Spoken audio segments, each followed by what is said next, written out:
Hola, buenas tardes. Queremos darles las gracias por unirse a este webinar en el que intentaremos poner en palabras sencillas el contenido de los proyectos de ley SB 153 y HB 318. Para esto contamos hoy con la presencia de Eloy Tupayachi y de Mario Alfaro, ambos pertenecientes a la organización El Pueblo, que nos van a ir explicando con palabras sencillas y de manera fácil en qué consisten estos dos proyectos y cuando hablan de que tenemos que hacer esto, tenemos que hacer lo otro, hay que apoyar, bueno, tratar de entender primero los contenidos y después cuáles son las acciones que podríamos tomar. Así que les doy la bienvenida a todos y a Eloy y a Mario, les agradezco la presencia y vamos a empezar con Eloy para hablar de la SB 153. Muchas gracias, Marina. Gracias a todas las personas que se conectan a esta hora con ¿Qué pasa? Es un gusto estar con ustedes a esta hora. Como decía Marina, vamos a intentar explicar en palabras simples lo que intentan hacer los legisladores de Carolina del Norte con estos dos proyectos de ley que consideramos antiinmigrantes. Vamos a comenzar con el primero, que es el proyecto de ley SB 153.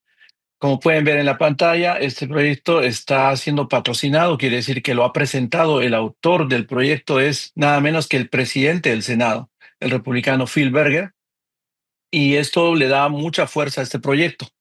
Esto quiere decir que está movido por quienes manejan la legislatura, que son los que tienen la mayoría. Él es el partido que maneja la legislatura, el que está promoviendo estos proyectos de ley. Este proyecto ya pasó las dos cámaras de la legislatura. Como saben, para que un proyecto de ley se apruebe, tiene que pasar por ambas cámaras, el Senado y la Cámara de Representantes. En el caso de SB 153, ya siguió todo ese proceso. Se aprobó, fue ratificado y ya fue enviado a la oficina del gobernador Stein el pasado 10 de junio. Entonces, ese es el estatus del proyecto. Pero vamos a entender un poco de qué se trata esta propuesta de ley. Este proyecto hace cuatro cosas, en resumen. Primero, lo que busca, y está en la primera parte del proyecto de ley, la declaración de intenciones que han hecho los legisladores que están intentando pasar este proyecto, dicen que lo van a hacer porque quieren apoyar la campaña de deportaciones masivas que está liderando el presidente Donald Trump. Y están diciendo que el gobernador no ha tomado acción para apoyar esos esfuerzos y que por eso la legislatura necesita pasar esta ley. ¿Y cómo piensan apoyar? La primera provisión que tiene este proyecto de ley es obligar a agencias que están bajo el control del Estado, o sea, del poder estatal, del gobernador, a que colaboren con ICE. Hablan específico de algunas fuerzas del orden que dependen del gobernador, lo veremos en el siguiente slide. Esa es una. Luego quieren castigar a las ciudades o condados que con sus medidas protejan a nuestra comunidad. Lo que le llaman aquí política santuario. Quiere decir que si un condado o una ciudad emite una ordenanza que, por ejemplo, limita la acción de ICE, por ejemplo, o la colaboración de sus funcionarios con ICE, es considerado un condado o una ciudad santuario. Esto está prohibido por ley, pero de eso hablaremos después. La otra provisión que tiene este proyecto de ley es que quiere bloquear todos los beneficios que sean financiados por el Estado para impedir que las personas que no tienen documentos accedan a ellos. O sea, es decir, quieren asegurarse que ninguna persona indocumentada esté recibiendo beneficios públicos del Estado. Y la última es que obliga a las universidades, todas las universidades estatales, no las privadas, las universidades que son del Estado, financiadas por el Estado, que colaboren con ICE, que no pueden negarse a colaborar con ICE. Vamos a desgranar un poco esto. Eso es en resumen lo que hace este proyecto de ley. Hablábamos hace un rato que una de las prohibiciones es obligar a que las agencias del Estado colaboren con ICE. Y estamos viendo en pantalla cuáles son esas agencias que van a tener, si esto se aprueba, se convierte en ley. Estas son las agencias que están listadas acá, son las que van a tener que colaborar con ICE, hacer trabajo de inmigración. Y lo más peligroso que vemos aquí es la patrulla de carreteras estatal. Lo que conocen aquí los llaman los troopers, los patrulleros estatales, los que están en las carreteras vigilando que uno no se pase de la velocidad, están chequeando que las placas no estén vencidas. Y ellos que constantemente, cuando estamos nosotros circulando de ciudad a ciudad por las carreteras, están ahí vigilantes. Según este proyecto de ley, esta agencia tendría que colaborar con ICE, tendría que firmar un acuerdo de colaboración y prácticamente hacer trabajo de ICE. Van a tener que parar a la gente, identificar si las personas tienen o no estatus legal y llamar a ICE. O sea, básicamente eso es lo que están queriendo. También están otras agencias como el Departamento de Seguridad Pública, pero esta es una agencia que brinda más o menos seguridad a las entidades del Estado, a las entidades de gobierno del Estado. Está la Oficina Estatal de Investigaciones, que es como el FBI estatal, que investigan crímenes, investigan tráfico de drogas, tráfico humano, y está el Departamento Correccional de Adultos, que es el que maneja las cárceles de todo el estado, las cárceles estatales. Perdón, Eloy, te Ese interrumpo un es, sí. momentito. Ujú. Nosotros hemos visto en qué pasa eh, cuando se anunció esto, la gran preocupación de la audiencia en esta relación de las patrullas de carreteras o el trooper con ICE. Entonces, antes de pasar a la siguiente slide, cuando vos decís que actúen como ICE, eso quiere, si nos das algún ejemplo de cómo sería, ¿no? Si esta ley se oficializa, a partir de ese momento, los troopers pueden parar cualquier auto y entonces, Lo que pasa es que establecen un acuerdo de colaboración. ¿Tú te acuerdas cuando en el condado de Wake había el famoso 287G? ¿qué? Ok, Ujú. bajo la ley federal 287G, este proyecto dice que estas agencias tienen que firmar esa serie de acuerdos. Entonces, bajo esto van a recibir entrenamiento de ICE, los agentes, los troopers, para cuando paran a una persona por X motivo, tienen que preguntarle su estatus migratorio. Si no lo pueden determinar, van a tener que llamar a ICE. Si detienen a una persona en la carretera y encuentran que no tiene estatus migratorio, van a tener que llamar a ICE. Entonces, es un poco lo que no más nos preocupa porque ya está pasando en Florida, donde una ley similar ya pasó, es que los troopers se conviertan pues en agentes de inmigración, básicamente, ¿no? Claro. Claro que como siempre, todo va a recaer en el criterio de cada agente, ¿no? Correcto, Cada esa agente. era mi siguiente pregunta, porque vos decís por X motivo, ¿cuál será el X motivo, no? Un auto viejo, un auto identificado Sin, como manejado por minorías, bueno, pero o la no quiero placa del quitarte, auto que está ¿no? vencida o la Claro. velocidad, lo que fuera, ¿no? El famoso, lo que se llamaba antes hacer profiling, ¿no? De decir, vamos a parar porque seguro el que maneja cumple estas características.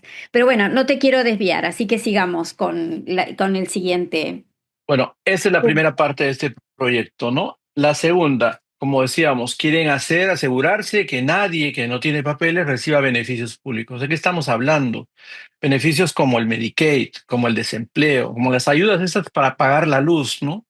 El cuidado de niños, ese tipo de todo. Hay una serie, son más de 15 programas sociales que tienen financiamiento del Estado, que según este proyecto de ley le están ordenando a los diferentes departamentos que manejan esos programas, como el Departamento de Salud, el Departamento de Vivienda, el Departamento de Comercio del Estado, a que establezcan un procedimiento para asegurarse que nadie que no tiene papeles esté recibiendo estos beneficios. Y eso es muy preocupante, porque sabemos que en nuestra comunidad hay muchas familias mixtas, donde el papá y la mamá capaz no tienen estatus legal, pero los hijos son ciudadanos estadounidenses y que tienen todo el derecho de tener acceso a estos beneficios. Lo que puede generar esto es temor y que mucha gente prefiera no pedir los beneficios para sus hijos por miedo a que su información se comparta o ellos sean identificados como personas indocumentadas. Entonces, y además hay otra cosa que llama la atención en esta parte del proyecto, es que ustedes todos saben que las personas indocumentadas no son elegibles prácticamente para nada, para ningún beneficio público. Entonces, es innecesario hacer un proceso como este cuando ya la ley, incluso federal y estatal, les prohíbe de acceder a esos beneficios, incluso a pesar de que muchas de estas familias o todas colaboran a financiar estos programas sociales pagando sus impuestos cada año.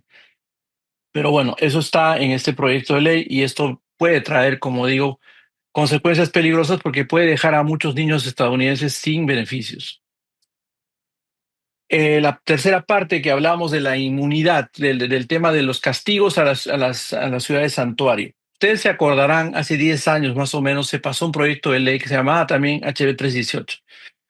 Se acordarán que ese proyecto quería quitar las identificaciones y una de las provisiones que tuvo fue prohibir en el estado que las ciudades o los condados sean ciudades santuario, o sea, que tengan ordenanzas y medidas para proteger a la comunidad inmigrante de la acción de ICE, ¿no? O sea, entonces una ciudad como Raleigh, por ejemplo, o el condado de Wake, podía decidir antes libremente si colaboraba o no colaboraba con las autoridades de inmigración.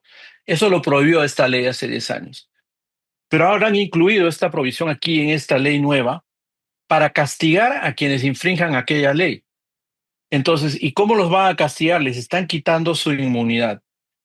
Legalmente, todos los gobiernos, o sea, el alcalde, los comisionados, tienen una inmunidad.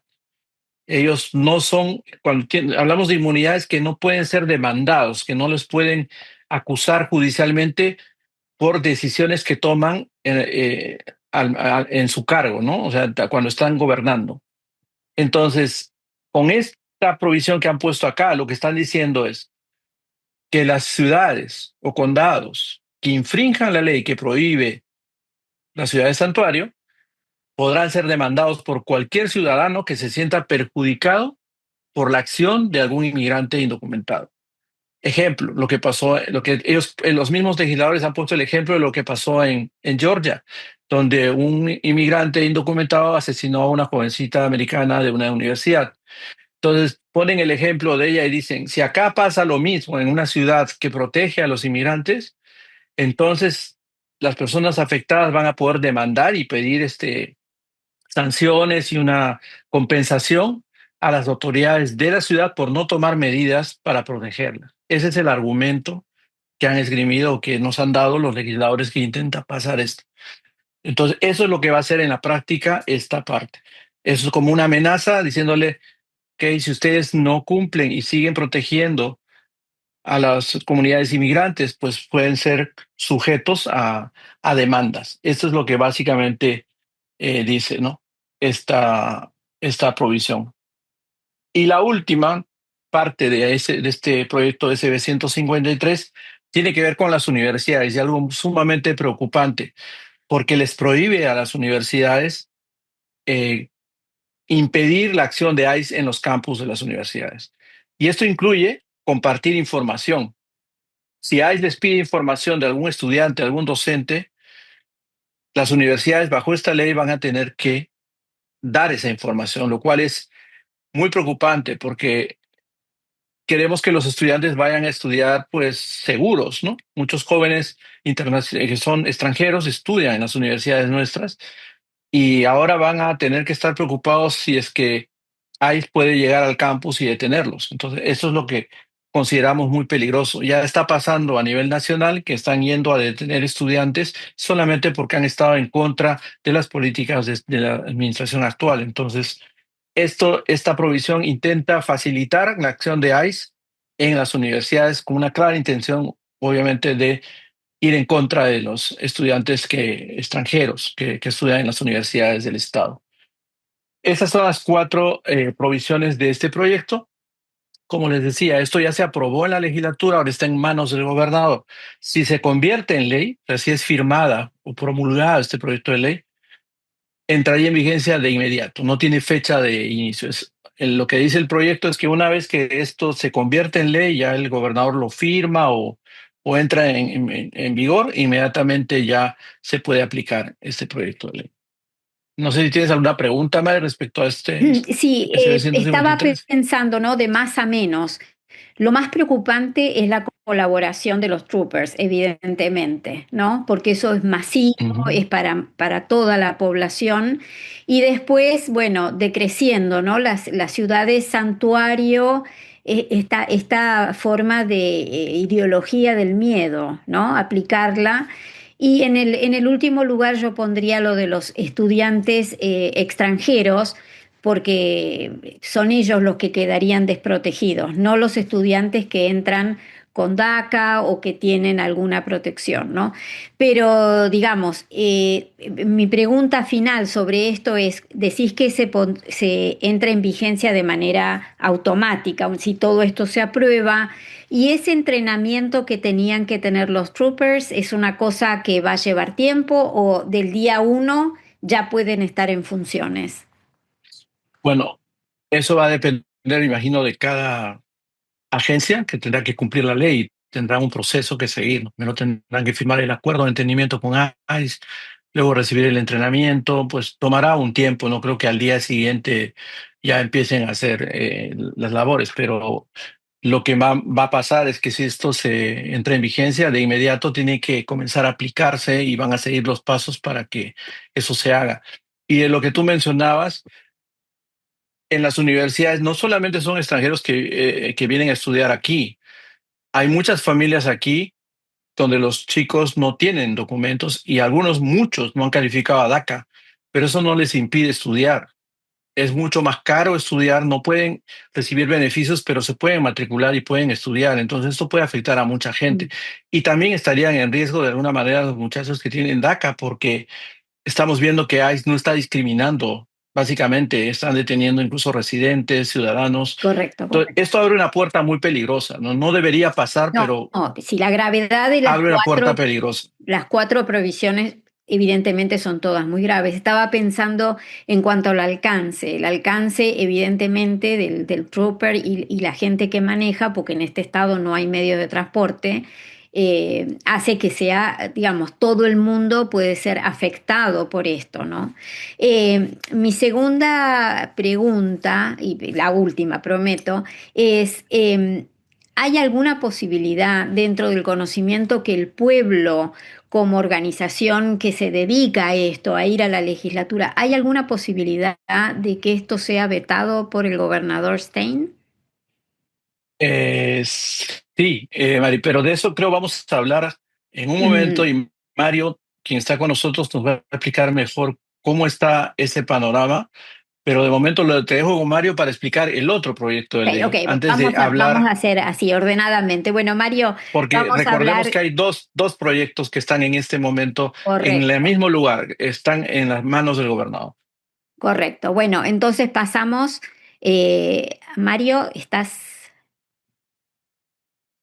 Ok, entonces vamos a hablar ahora de la ley HB 318 y Mario Alfaro, gerente de política del pueblo, nos va a explicar este proyecto de ley.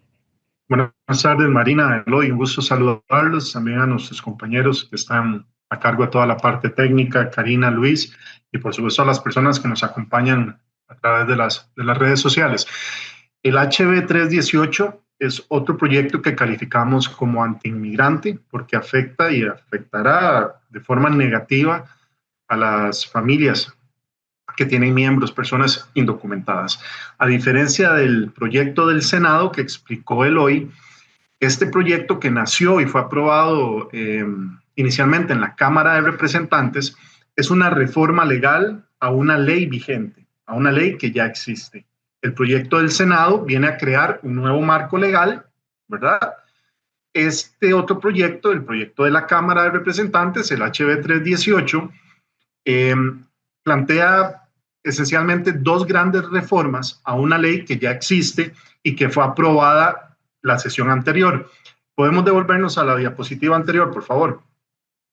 A manera de introducción, es importante que la comunidad sepa quiénes están detrás de este proyecto. El principal promotor es el representante republicano Destin Hall. Es un actor importante con mucho peso. No es cualquier representante, él es el speaker, el presidente de la Cámara de Representantes. Y este proyecto lo firman otros legisladores, por supuesto, pero él ha sido el principal promotor de esta reforma. Y fue Dustin Hall quien promovió también la HB 10, que se convirtió en ley durante la sesión anterior. ¿Ok?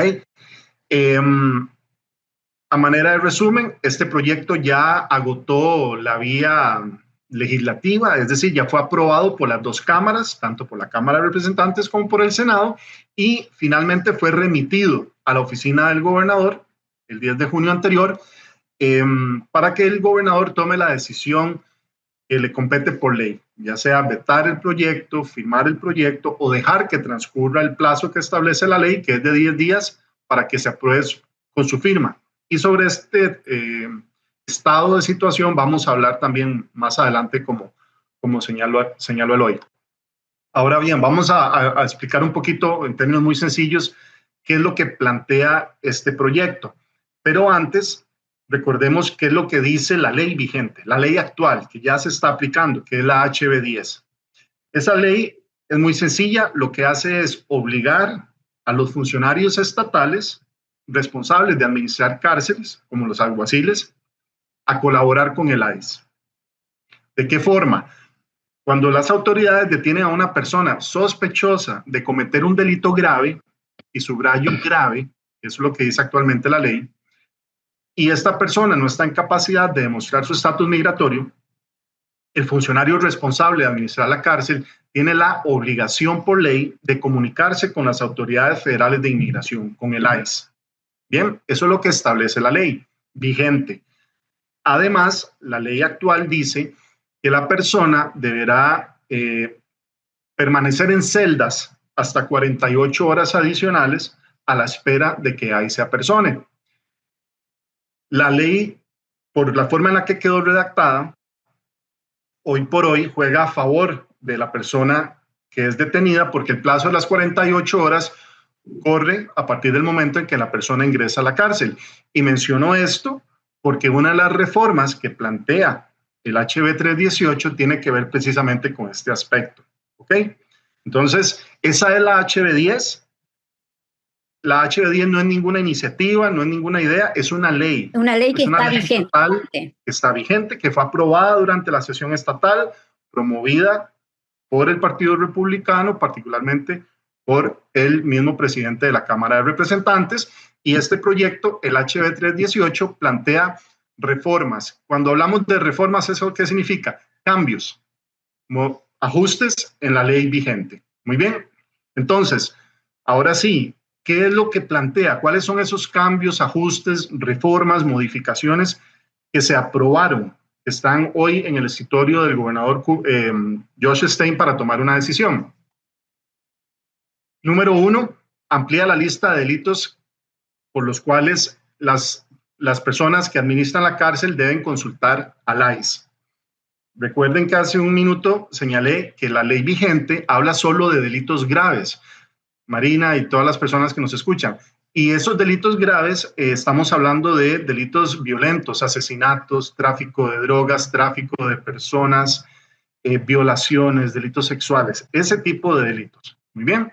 Entonces, este proyecto, el HB 318, ya no solo se refiere a delitos muy graves, violentos, sino que amplía la lista de delitos o faltas, incluso menores, por las cuales una persona indocumentada puede ser retenida en celdas a la espera de ICE. Y se incluyeron faltas como, por ejemplo, voy a dar solo un ejemplo muy sencillo que todos conocemos, que es conducir bajo los efectos del licor.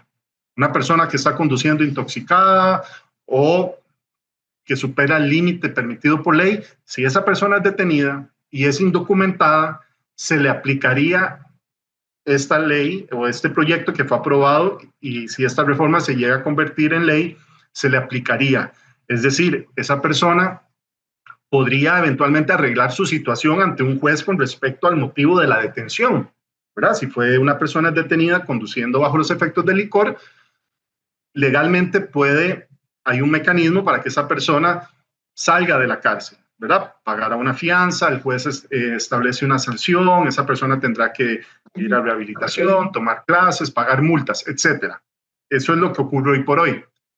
Pero si esta reforma aprobada por la Asamblea General se convierte en ley, entonces esa persona ya no podrá salir de la cárcel. Una vez que esa persona arregla su situación, comienzan a correr el plazo de las 48 horas.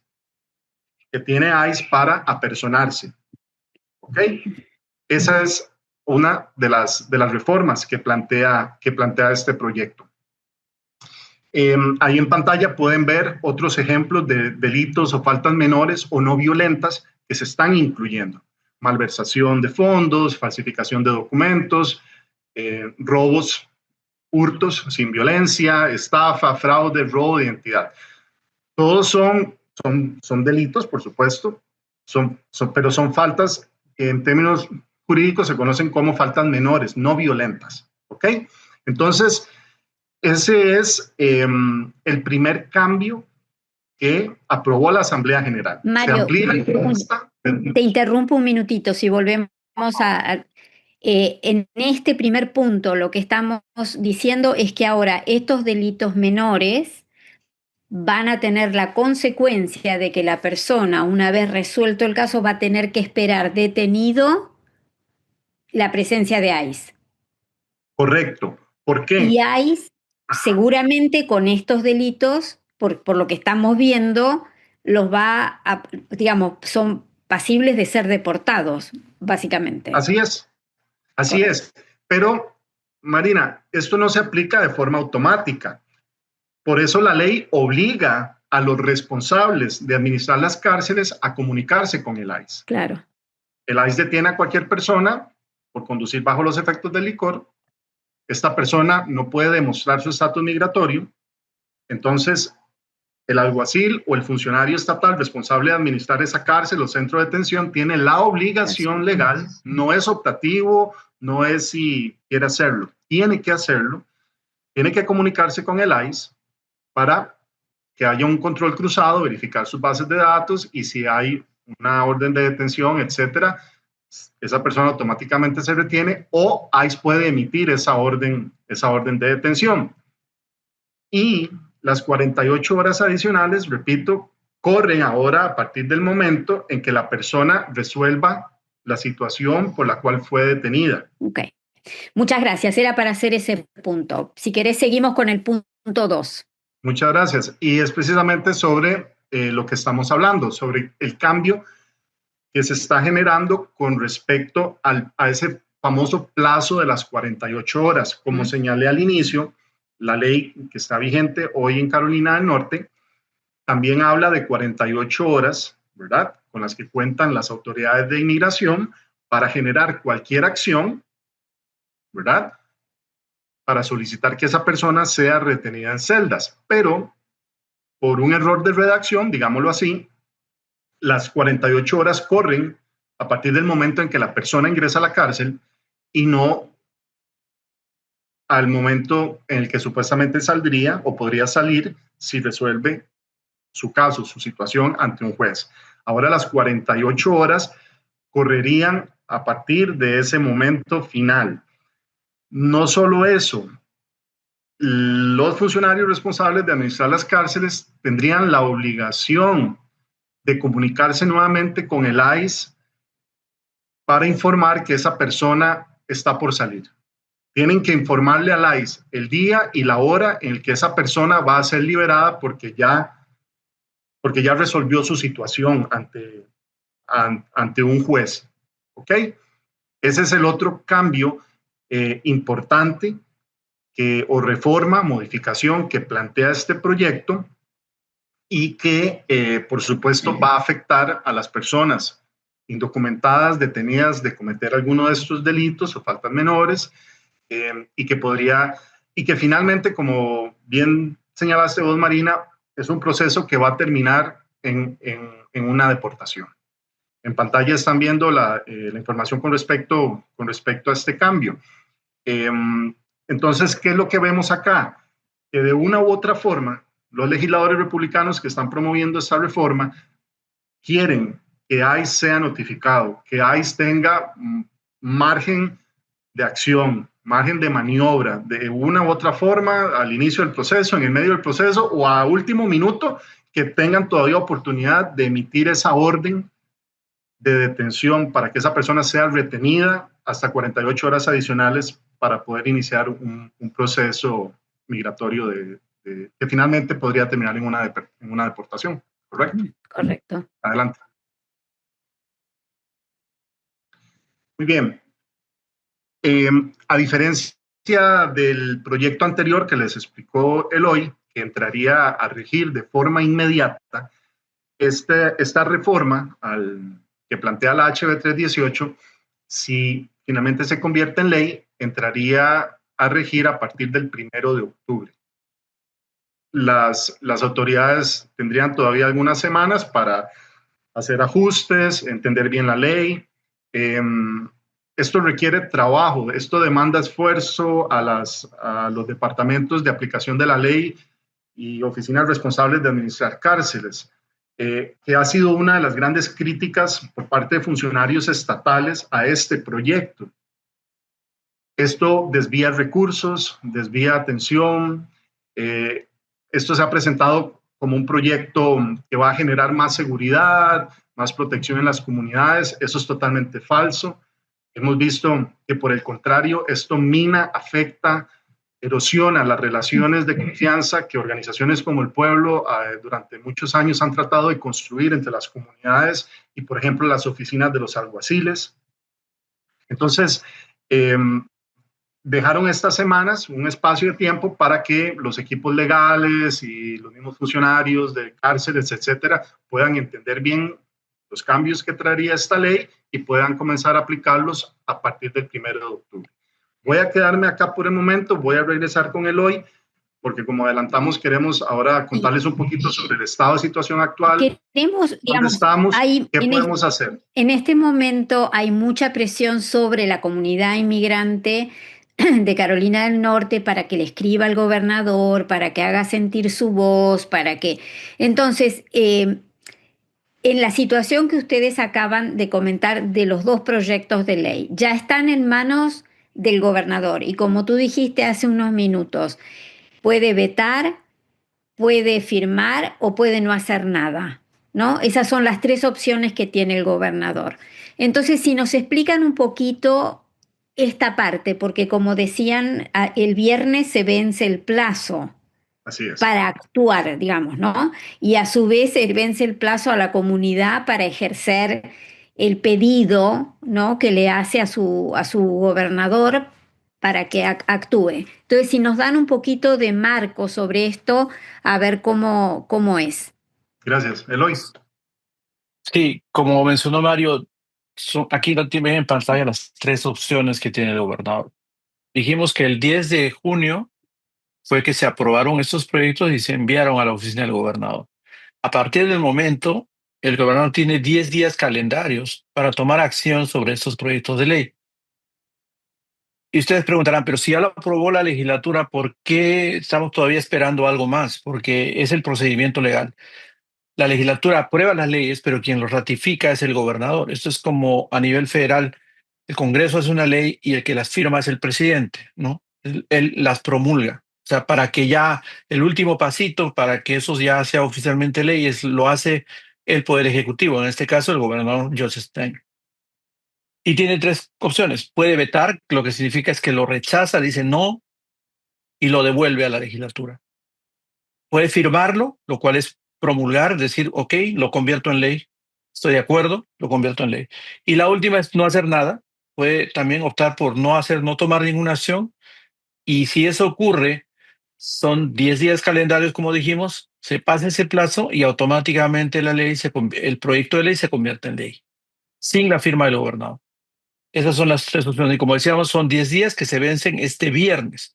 Y tú preguntabas, Mari, ¿qué podemos hacer para parar esto, para pedirle al gobernador que lo vete o que vete estos proyectos? Y aquí tienen un poco de información. Les pido a las personas que están siguiendo que pueden escanear el código QR que ven en pantalla. El sistema político aquí funciona distinto al de nuestros países. Aquí, aunque no lo crean, las autoridades escuchan mucho esto, los mensajes, las llamadas de los votantes, de la gente de su comunidad, de los que viven en el área de su distrito, a las que ellos representan. Entonces, el llamado que hacemos es que todo el mundo le inunde de mensajes y de llamadas al gobernador Stein para que tome acción. Entonces, hay que hacerlo. Ahí tienen en pantalla el número de teléfono de su oficina. Es el 919-814-2000, la extensión 5, y simplemente tiene que dejar un mensaje. Lo puede hacer en inglés o en español, pero tiene que decirle que está en contra de esto y pedirle que se ponga del lado de la comunidad inmigrante y que vete estos proyectos de ley. Si no quiere llamar, puede hacerlo por Mensaje. vía electrónica. Allí tienen un link que está en la pantalla, pero es más fácil a veces en el teléfono, hacen el escaneo con la cámara del teléfono, les va a llevar a un formulario, ponen sus datos y ahí está el mensaje ya escrito, pueden editarlo si quieren y le dan send y va a ir directo al buzón del gobernador. Eso es lo que le estamos pidiendo nosotros desde el pueblo y otras organizaciones también a la comunidad, porque se nos agota el tiempo. Es hasta el viernes que él tiene para tomar acción. En cualquier momento, él hoy, mañana, podría tomar una decisión y queremos que la comunidad se haga sentir y a escuchar su voz. Y ese es lo que yo podría decir. Mario, si quieres agregar algo más a este tema, o si Mari tienes una pregunta sobre esto. No, más que nada es, digamos, estoy pensando, vetar es decir que el gobernador dice yo no estoy de acuerdo con esto, ¿no es cierto? Firmar es decir estoy de acuerdo. Y no hacer nada es no tomar una posición, es no apoyar a la comunidad hispana delante del resto de la comunidad en general de Carolina del Norte, ¿no? Por tanto Eloy o Mario con su experiencia, ¿qué les indica la actitud del gobernador? ¿Qué chances hay de que haya un veto, de que no? Yo sé que es hacer futurología porque no sabemos, pero ustedes tienen, digamos, ese sense de cómo está la situación. Si quisieran compartir eso con nosotros. Claro. Sí, Mario. El veto es una potestad que la ley estatal le confiere al gobernador. Recordemos que el gobernador es la rama del poder ejecutivo. Y antes de responder la pregunta, Marina, quisiera señalar algo. Si él finalmente toma la decisión de vetar uno de estos proyectos o los dos proyectos, ambos regresan a la Asamblea General, al Poder Legislativo. Y ahí se activa un paso más, porque la Asamblea tiene la potestad también de revisar ese veto. Y de eso podemos hablar más adelante. El veto es súper importante, es necesario. Hoy el llamado a la comunidad es a exigir ese veto, pero ahí no termina el proceso, ¿ok? Ahora bien, ¿qué vemos, qué hemos visto, qué podemos esperar del gobernador?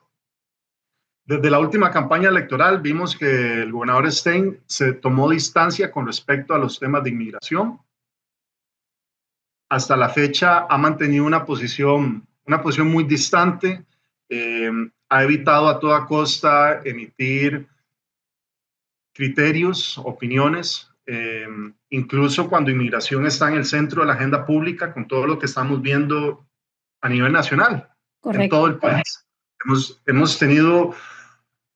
sido testigos de un gobernador que ha optado por tomar distancia, guardar silencio, y por supuesto hay malestar generalizado desde las organizaciones, grupos de base, comunidad en general, que sigue los temas relacionados con política. Te interrumpo un segundito solamente para decirte que una de las personas que nos está viendo dice, si el gobernador no veta los proyectos de ley, ¿estaría mandando un mensaje de apoyo a Trump? Un mensaje muy negativo para toda la comunidad inmigrante en general, para toda la comunidad inmigrante, no solo para Trump, para todas las personas, para toda la comunidad en general y por supuesto las personas inmigrantes indocumentadas o no. Sería un mensaje sumamente negativo. Ahora, ¿qué hemos visto, Marina? ¿Qué podemos señalar como hechos? El gobernador no ha evitado emitir criterios, sin embargo, una persona de su oficina sí ha hecho una declaración pública. Ellos han señalado que en el caso del proyecto de la Cámara de Representantes, el HB 318, no lo ven mal, por dos razones. Ellos dicen que están de acuerdo con que se deporten a personas criminales, a personas que cometen delitos graves en el país, con lo cual todos estamos de acuerdo, todos queremos comunidades seguras, y por supuesto que ahí vemos con buenos ojos el trabajo de las autoridades cuando logran remover de nuestras comunidades a personas que están haciendo daño en general. inmigrantes o no, indocumentadas o no. Estamos hablando de seguridad general. Pero ese es el argumento que han utilizado para vender, posicionar, venderle la idea a la población residente de Carolina del Norte de que este es un proyecto que va a favorecer la seguridad de las comunidades. Y es todo lo contrario, ¿verdad? Entonces, la oficina del gobernador ha dicho que ellos están de acuerdo con la deportación de los criminales, de personas violentas, pero este proyecto abre, y la ley vigente abrió un portillo muy peligroso para lo que vos explicaste muy bien, que es detener personas simplemente por su apariencia, por cómo hablan, ¿verdad? Eso lo hemos visto en el pasado, lo seguimos viendo y en las últimas semanas ha estado en noticias en todo el país. Y este tipo de legislación viene a reforzar eso, abrir ese portillo, y como explicó Eloy, con respecto a la SB 153, la HB 10 también le dio inmunidad a las autoridades a la hora de aplicar esta ley. Entonces, ahí vemos que sí, que hay una clara intención de que estas herramientas, instrumentos legales, se puedan utilizar para detener y procesar personas con toda y absoluta libertad. Otra persona que está siguiéndonos en este webinar dice que, bueno, en otro medio, que el gobernador firmó otras leyes y que esta no las firmó y es como que las dejó de lado porque simplemente no le importa. Eso fue un poco viste que hubo tanta expectativa con las leyes que iba a firmar y después las que firmó no eran ninguna de estas, ni accionó para el veto, que quedó un sabor a nada, ¿no? En la comunidad diciendo, pero ni le importa, no lo hizo. Entonces, bueno, eso también es otro sentir, ¿no? Que a veces el no tomar acción, no decir, no mencionar, hace como que la gente piense que no le importa. Ese silencio nos deja mucho que desear, es un silencio hasta cómplice, cuando la comunidad más bien espera del Poder Ejecutivo que tome posiciones frente a los temas, que sea claro, que actúe con transparencia frente a los residentes, frente a la ciudadanía, sobre cuál es su posición con respecto a los temas que se están discutiendo en la Asamblea General, porque al final del proceso van a pasar por su oficina.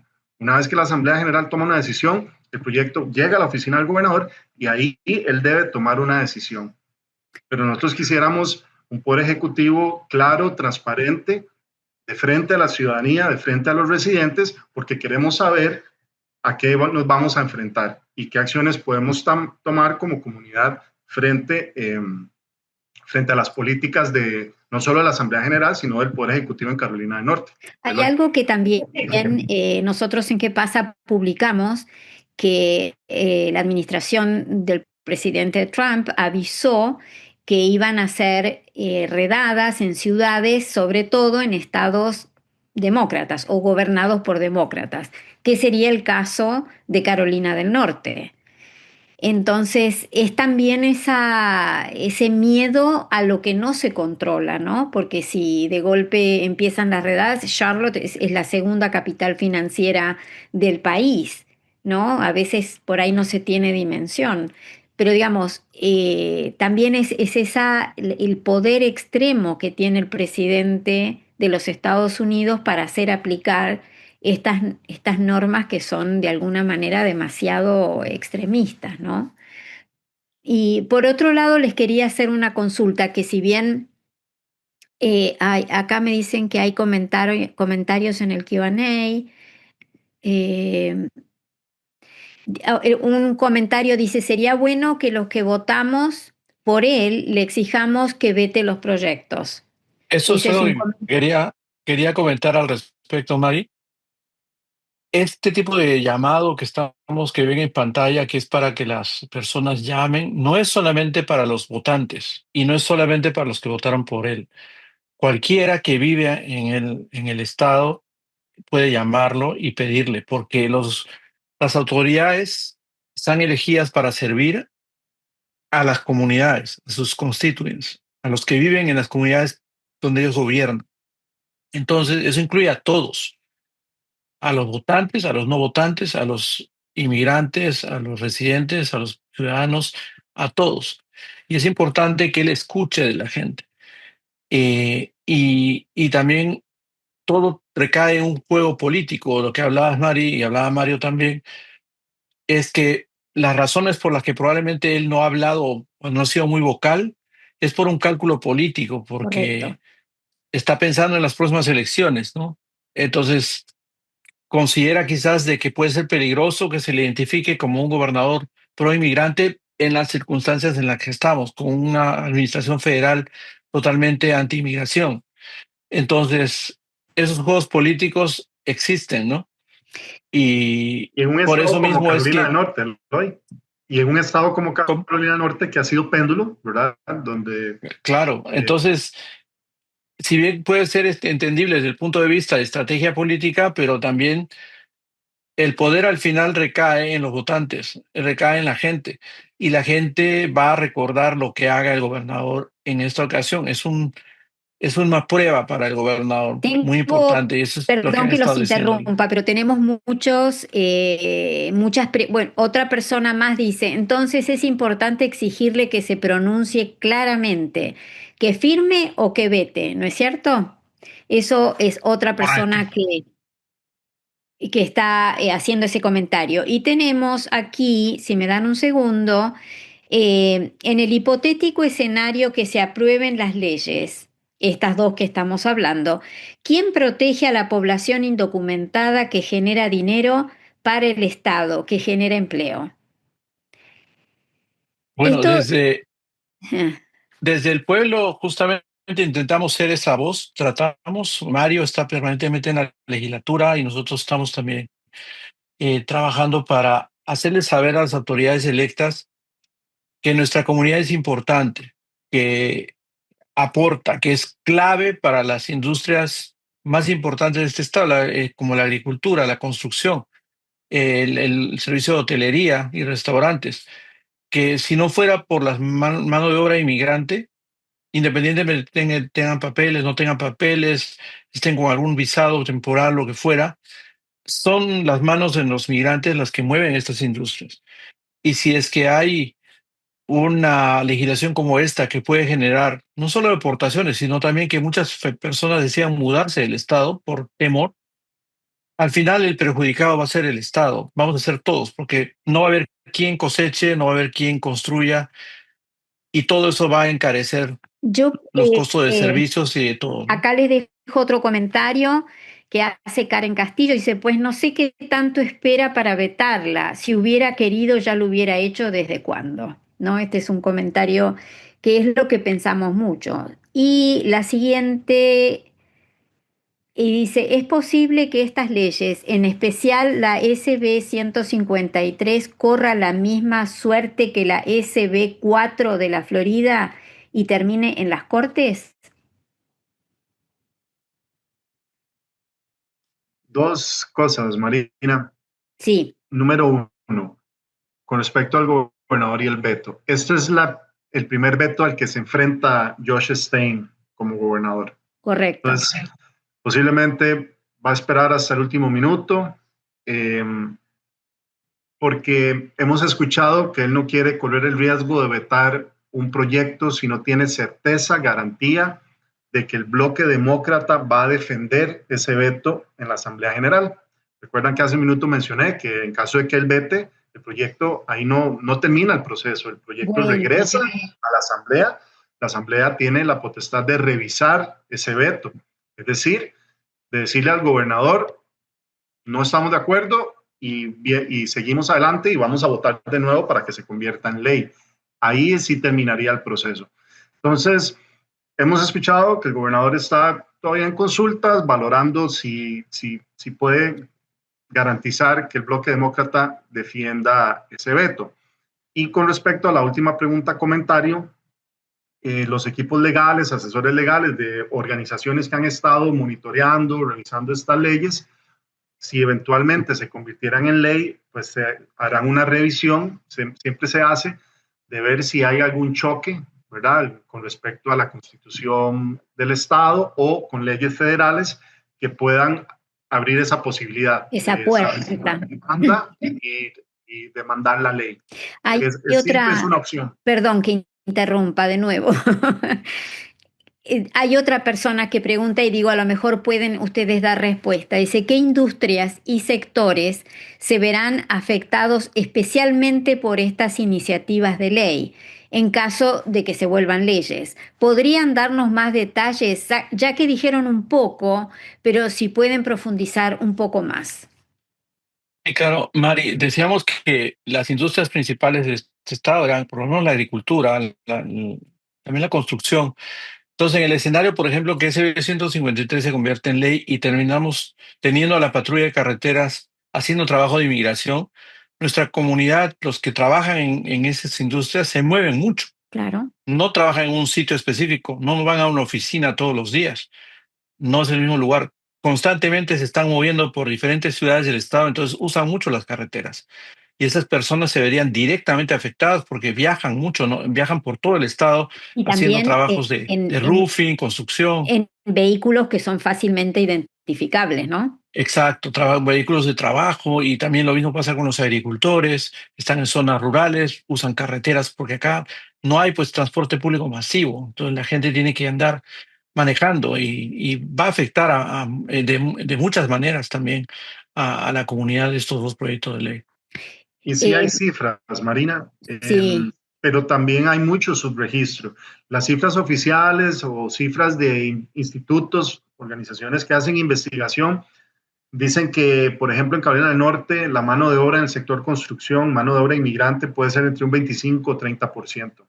Yo invito a cualquier persona a visitar un sitio de construcción en su comunidad y verán que esa cifra es mucho mayor. En el campo se estima que entre un 50 y un 60% de los trabajadores son inmigrantes.